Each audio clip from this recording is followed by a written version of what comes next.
Hello दोस्तों, स्वागत है हमारे यूट्यूब चैनल नर्सिंग ज्ञान कोश में। मेरा नाम है चंदन और आप देखना शुरू कर चुके हैं कम्युनिटी हेल्थ नर्सिंग से जीएनएम थर्ड ईयर और फर्स्ट ईयर वालों के लिए कुछ इंपॉर्टेंट डिफिनेशंस को। आशा करते हैं वीडियो पसंद आएगा। अगर वीडियो पसंद आता है तो हमारे चैनल को जरूर सब्सक्राइब कीजिए, साथ ही वीडियो को लाइक तथा अपने दोस्तों में भी जरूर शेयर कीजिए। चलिए बढ़ते हैं आज के पहले क्वेश्चन की तरफ। इसका पहला क्वेश्चन है, जननी सुरक्षा योजना को डिफाइन करना है। ठीक है, जो जननी सुरक्षा योजना है वो केंद्र सरकार द्वारा संचालित कार्यक्रम है जिसमें संस्थागत प्रसव को बढ़ाने के साथ साथ माता तथा नवजात के बेहतर स्वास्थ्य स्थिति को सुनिश्चित करने का उद्देश्य रखा गया था।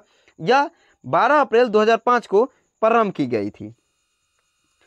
यह योजना राष्ट्रीय ग्रामीण स्वास्थ्य मिशन के अंतर्गत शुरू की गई।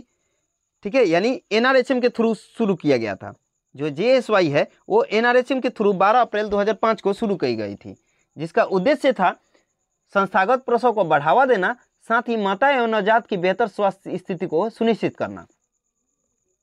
ठीक है, इस योजना के अंतर्गत सरकारी अस्पतालों तथा सरकार द्वारा चयनित कुछ निजी अस्पतालों में डिलीवरी करवाने पर यानी प्रसव कराने पर प्रसूता को तथा जो प्रेरित करती हैं उनको कुछ नगद राशि का भुगतान किया जाता है। अब इसका उद्देश्य क्या है जननी सुरक्षा योजना का? तो पहला है मातृ रुग्णता दर, यानी माता में जो रोग दर है उसको कम करना, मातृ मृत्यु दर को कम करना, साथ ही शिशु के रुग्णता दर और शिशु मृत्यु दर को कम करना, संस्थागत प्रसव को बढ़ावा देकर माता एवं नवजात की बेहतर स्वास्थ्य स्थिति को सुनिश्चित करना। चौथा था माता एवं शिशुओं के स्वास्थ्य को बेहतर कर समुदाय एवं राष्ट्र के स्वास्थ्य स्तर में प्रगति लाना। यही इसका मुख्य उद्देश्य था। इस योजना को दो कैटेगरी में बांटा गया है। पहला जो कैटेगरी है उसमें लो परफॉर्मिंग स्टेट को रखा गया है। ठीक है, और दूसरा जो कैटेगरी है उसमें हाईली परफॉर्मिंग स्टेट को रखा गया है। परफॉर्मिंग स्टेट जो है उसमें 10 राज्य शामिल है। पहला है राजस्थान, दूसरा मध्य प्रदेश, तीसरा छत्तीसगढ़, चौथा उत्तर प्रदेश, पांचवा उत्तरांचल, छठा जम्मू कश्मीर, सातवां उड़ीसा, आठवां बिहार, नौवां झारखंड और 10वां असम है। ठीक है, यानी राजस्थान, मध्य प्रदेश, छत्तीसगढ़, उत्तर प्रदेश, उत्तरांचल, जम्मू कश्मीर, उड़ीसा, बिहार, झारखंड और असम जो होते हैं वो लो परफॉर्मिंग स्टेट होते हैं। ठीक है, यहाँ पे अगर प्रसूता जो है वो संस्थागत डिलीवरी करती है या संस्था में जाकर या किसी राज्य सरकार या सरकार द्वारा चयनित प्राइवेट या सरकारी अस्पतालों में डिलीवरी करती है तो उसको कुछ नगद राशि दिया जाता है, जो कि ग्रामीण क्षेत्रों में जो प्रसूता होती है, जो जन्म देती है, उसका 1400 रुपये और जो प्रेरित करती है यानी आशा को 600 रुपये मिलते हैं। शहरी क्षेत्रों में महिला को 1000 रुपये तथा आशा को 200 रुपये मिलते हैं। ठीक है, हाईली परफॉर्मिंग जो स्टेट होते हैं जिसमें इन बाकी राज्यों को जो भी 10 राज्यों के अतिरिक्त हैं उनको शामिल किया गया है, उनमें ग्रामीण क्षेत्रों में महिला को 700 रुपये और आशा को 200 रुपये मिलते हैं और शहरी क्षेत्रों में महिला को 600 रुपये तथा आशा को 200 रुपये मिलते हैं। ठीक है, तो ये हो गया जननी सुरक्षा योजना, जिसमें संस्थागत प्रसव को बढ़ावा देना, साथ ही मातृ रुग्णता दर तथा मृत्यु दर, शिशु रुग्णता दर तथा मृत्यु दर को दूर करना ये मुख्य लक्ष्य था, जिसमें संस्थागत प्रसव करने पे महिला को कुछ नगद राशि दिया जाता है, साथ ही उसको प्रेरित करने वाली जो आशा होती हैं उनको भी कुछ नगद राशि दिया जाता है, जिसको दो कैटेगरी में बांटा गया है। पहला जो कैटेगरी है वह लो परफॉर्मिंग स्टेट है, जिसमें 10 राज्य आते हैं, जो पिछड़े हुए राज्य हैं जैसे उत्तर प्रदेश, असम, बिहार, उड़ीसा, झारखंड, ऐसे राज्यों, मध्य प्रदेश। ठीक है, तो इनमें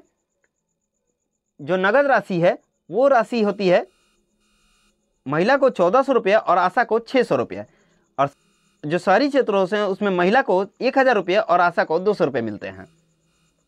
और जो हाईली परफॉर्मिंग स्टेट हैं, ठीक है, उसमें जो लो परफॉर्मिंग स्टेट वाले होते हैं उनको छोड़कर बाकी जो भी राज्य हैं उनको शामिल किया गया है।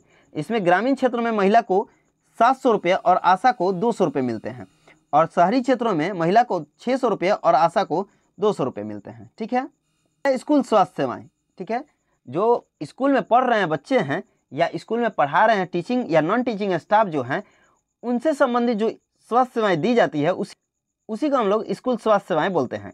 स्कूल स्वास्थ्य सेवाओं के द्वारा बालकों में व्यक्तिगत स्वच्छता, पर्यावरणीय स्वच्छता, पोषणीय आहार, दुर्घटनाओं से बचाव, पर्याप्त आराम, नशाखोरी एवं अन्य व्यसनों से दूर रहने आदि के संबंध में स्वास्थ्यकर आदि विकसित की जा सकती है। ठीक है, यानी ये सब जो भी बुरा स्थिति होता है या जो भी रोग से संबंधित जो भी शिक्षा है उसको प्रचार प्रसार किया जाता है स्कूली स्तर पे।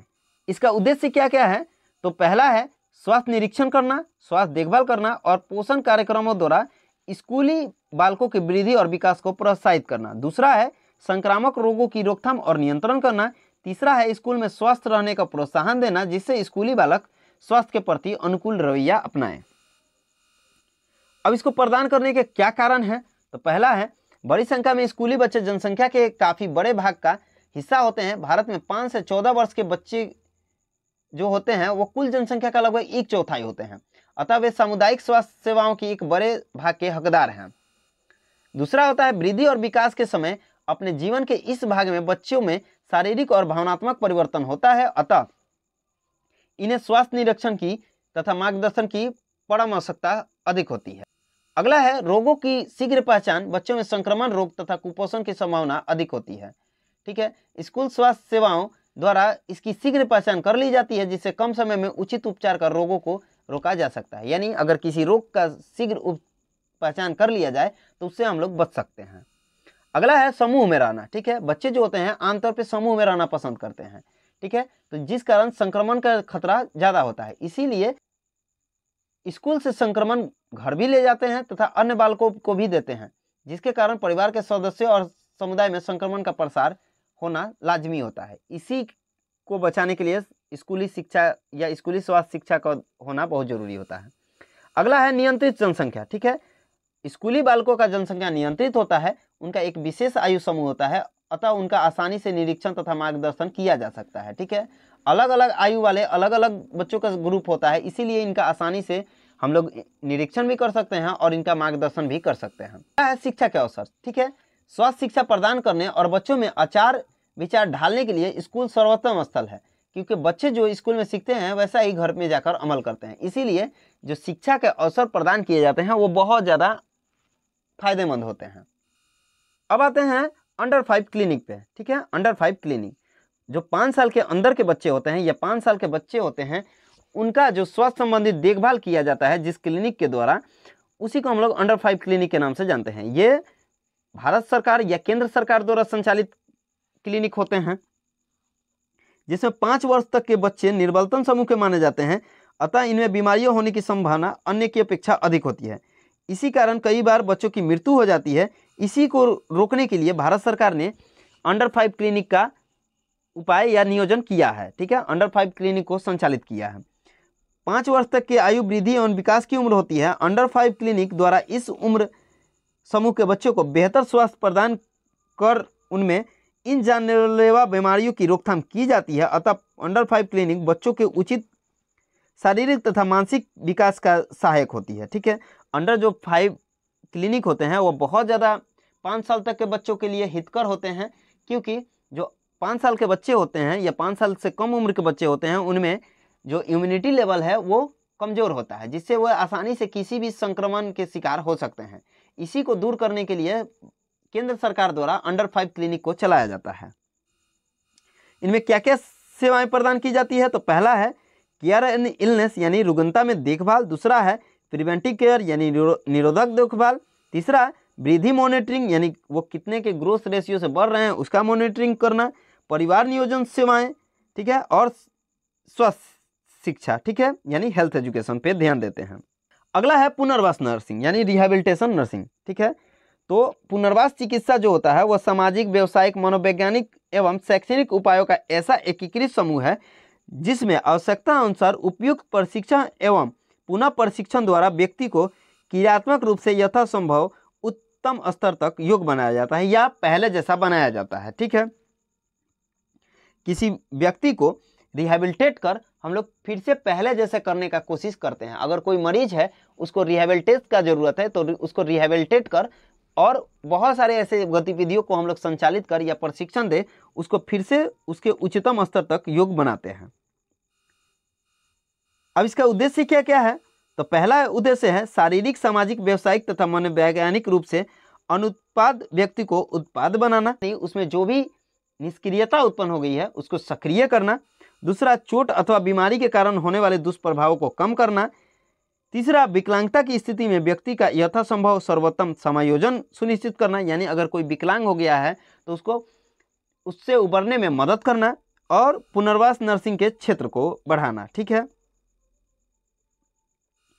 अब आते हैं पुनर्वास नर्सिंग के मुख्य क्षेत्र कौन कौन से होता है। पहला है फंक्शनल यानी कार्यात्मक पुनर्वास। ठीक है, तो इस प्रकार के पुनर्वास के द्वारा व्यक्ति को दैनिक जीवन की आवश्यक गतिविधियां जैसे नहाना धोना, मंजन करना, घूमना फिरना, कपड़े पहनना आदि सुचारू रूप से संचालन करने योग्य बनाया जाता है। ठीक है, यानी पहले जो अपने नॉर्मल गतिविधियां हैं, लाइफ स्टाइल है, उसको जीने के लिए प्रेरित किया जाता है। ठीक है, दूसरा है व्यावसायिक पुनर्वास यानी वोकेशनल रिहेबिलिटेशन।